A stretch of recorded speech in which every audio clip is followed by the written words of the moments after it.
So we were talking to start the show about this desire to make anyone who's not terrified of COVID or looks at the data and says something other than never leave your home, hide in the basement, you are done for. Anytime those people have any kind of issue with COVID, the blue checkmark brigade on Twitter goes into overdrive. And so Candace Owens, who we've had on the show, Daily Wire, she's fantastic, friend of mine, she and Bucks, she put out a email that she got. She is right now evidently in Aspen, Colorado, vacationing with her family. And she asked if she could get a COVID test because she was worried that she might have COVID. And she posted an email from a woman in Vail, or is it Vail or Aspen, Colorado. And it says this. This is from this woman named Susanna Lee. Appointment cancellation notice is the subject of this email. I've just learned of this testing request. And as the owner of this business, am going to refuse this booking and deny service. We cannot support anyone who has proactively worked to make this pandemic worse by spreading misinformation, politicizing and discouraging, all caps, the wearing of masks, and actively dissuading people from receiving life-saving vaccinations. The only other local testing option is the free kiosk by City Hall. They mail their tests to Texas and have inconsistent result times. Do not take appointments, so it's walk-in only midday weekdays in their back alley. My team and myself have worked overtime to exhaustion, unpaid and underpaid this past year, spending our own capital to ensure our community remains protected. It would be unfair to them and to the sacrifices we have all made this year to serve you. Clay, this is the ultimate liberal sanctimony on COVID on display. I'm wondering if Dr. Fauci is going to make this testing site owner a senior advisor now, because this is the mentality. People that don't agree need to be punished, even at, the expense of the Hippocratic Oath. There are some doctors now who are saying, I will not treat you unless you are vaccinated. Yeah, Get vaccinated or you're not allowed to come in. It's disgusting. It's unethical. I am so fired up about this. I want to keep talking about it when we come back in this next segment. We'll read you what Candace said. And we can open up the phone lines, too, because I'm curious what the reaction out there would be among our listening audience. I bet people are fired up about this. It's the very antithesis of what medical support and services should be doing. Rolling along here on the Clay Travis and Buck Sexton show. We were just talking to you a second ago about our friend Candace Owens, TV and podcast host, author, who has been denied testing services in a very fancy ski resort town out in It's either Vail or Aspen. Yeah, it's I'm one not of the sure ones. which I one. think you have to wear a top hat and a monocle while you ski, and you have to refer to the plebs. It's a very nice I got to place. tell you, those places, Colorado, I'm not a cold weather guy, Buck. Colorado in the summer is amazing, right? Like, some people are like, oh, I want to go to Colorado, I want to ski, whatever. That's your right. My wife loves to ski. I understand some people she's from Michigan, being outside in the cold. I'm a shorts, flip-flops, sunny weather kind of guy.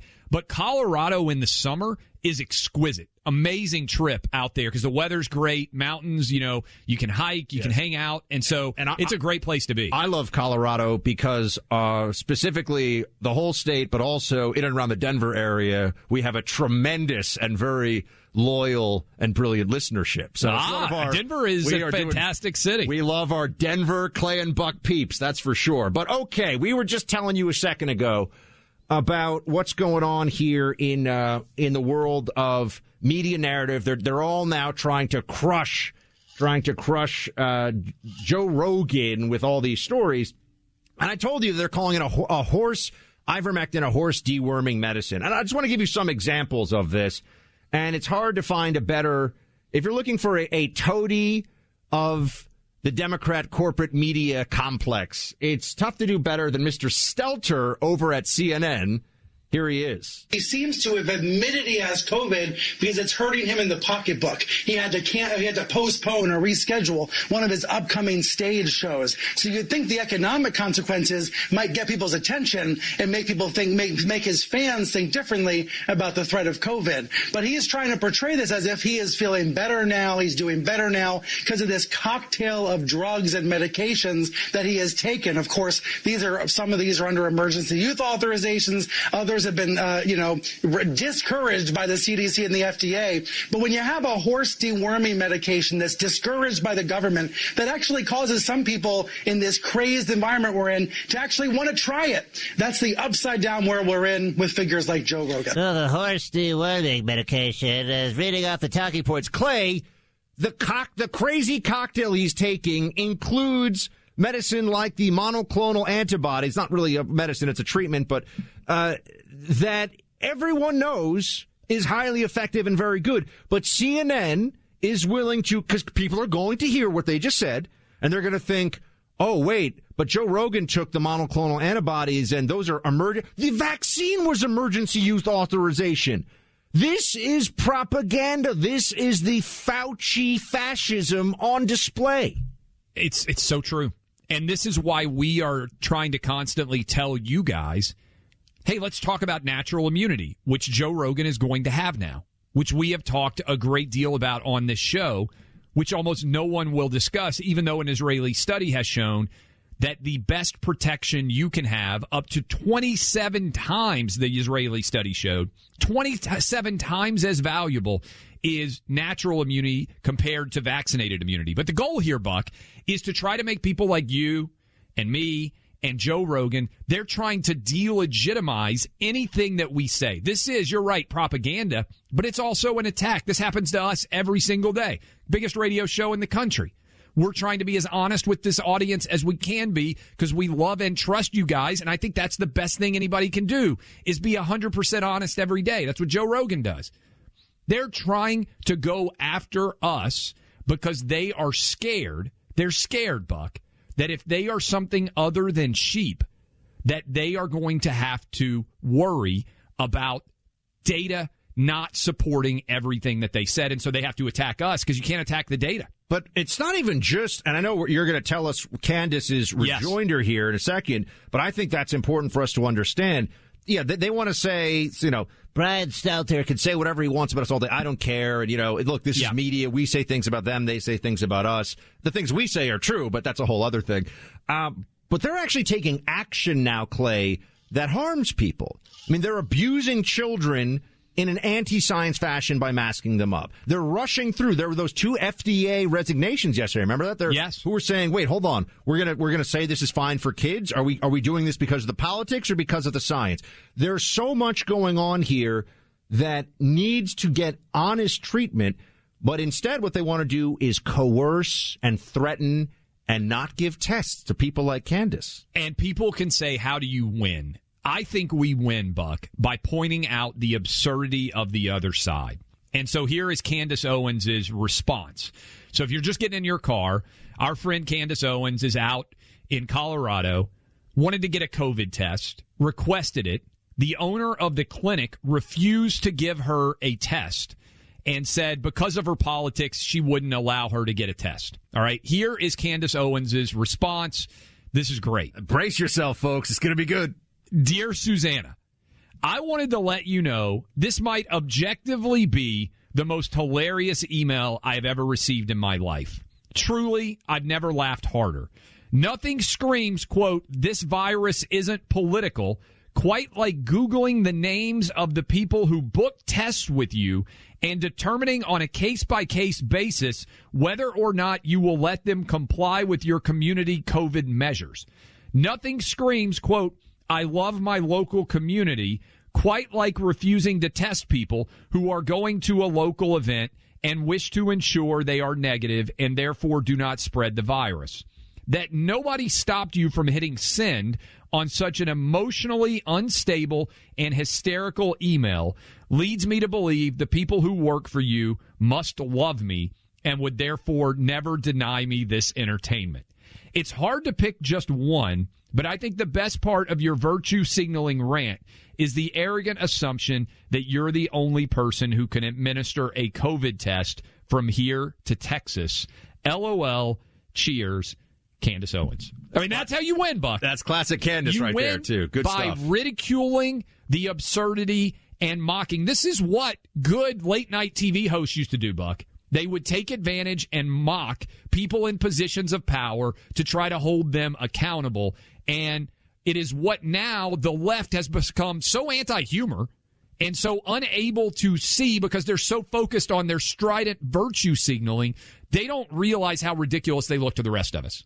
Now, you have doctors in Florida who did not walk off the job, but did a ceremonial or making a symbolic, that's the word I'm looking for, symbolic walkout from that.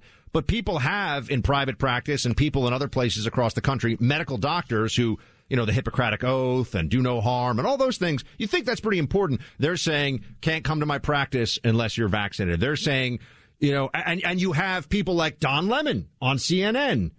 Is he the most absurd CNN host? It's tough to know. And we will get to the Taliban white supremacy CNN headline later on, folks, because that was an amazing moment in CNN's history.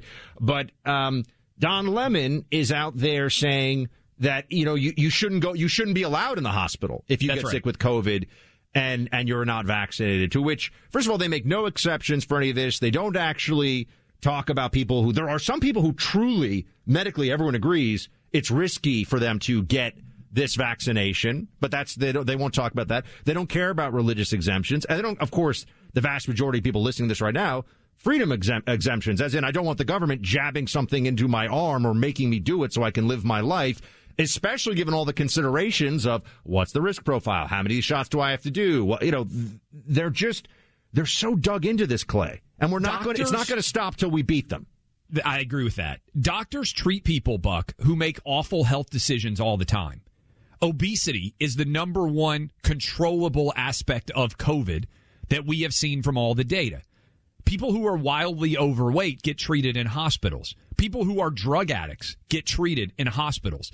People who shoot someone and are shot themselves, felons who are committing crimes, are treated in hospitals. The job of a doctor in a hospital is to treat people who are sick regardless of the morality of how they got sick. The idea that you would be a doctor and say, oh, I would treat this person who is ODing, but they used illegal drugs, and so therefore I am morally opposed to drug use, so I'm not going to do it. No. When people are sick or ill or injured, as a doctor, your obligation is to try to get them well, regardless of how they got to you and the choices they made. This is why when there's a shootout with police and there's a suspect who's been hit, who's bleeding out, the EMS treats him like they would treat right. a priest who got hit by a car. They're rushing treatment. They're doing everything that they can. They're trying to help him out. We got a lot of people fired up, I can tell, about this, and some folks even have their own stories about the insanity and absurdity of the Fauciism that they are having to suffer through. We'll bring you up to speed on also the latest in Afghanistan in the next hour. Clay's going to take us through some of what's happening there. And the Supreme Court decision, it's not even really a decision, it's just they're not jumping in to stop the Texas law. Libs are freaking out about that. Welcome back in. Clay Travis, Buck Sexton Show, finishing off hour number one, Thursday edition. This is not an outside of the mainstream opinion when we're talking to you about medical professionals refusing service to people over COVID. In fact, Don Lemon at CNN has actually argued that doctors and hospitals should be doing this, which is a radical, ridiculous, outside of the mainstream idea that is being popularized on CNN, MSNBC, New York Times, Washington Post. Listen to Don Lemon here making that argument to his audience on CNN. If you're not going to get vaccinated, you don't want to social distance, you don't want to wear a mask, then maybe you don't want to go to the hospital when you get sick. I know that sounds harsh, but you're taking up the space for people who are doing things the right way. You and I both agree on this is going to be between the vaccinated and the unvaccinated moving forward in this country. And I just think if you don't want to play by any of those rules and then all of a sudden you end up in the hospital, I feel bad that you but maybe you shouldn't go and take up the resources from someone else. That's it. Imagine if he says that, Buck, except he's saying it to fat people. If he said to fat people, hey, you decided to eat and get obese, and the reason why you are sick now, because the data reflects that of COVID people, 78% of them are significantly obese. Imagine if he had gone on and said, hey, I don't think fat people deserve to be able to go to the hospital because their obesity is causing a lot of their health-related conditions, and so doctors should refuse to treat fat people. People would be like, oh, that's kind of crazy.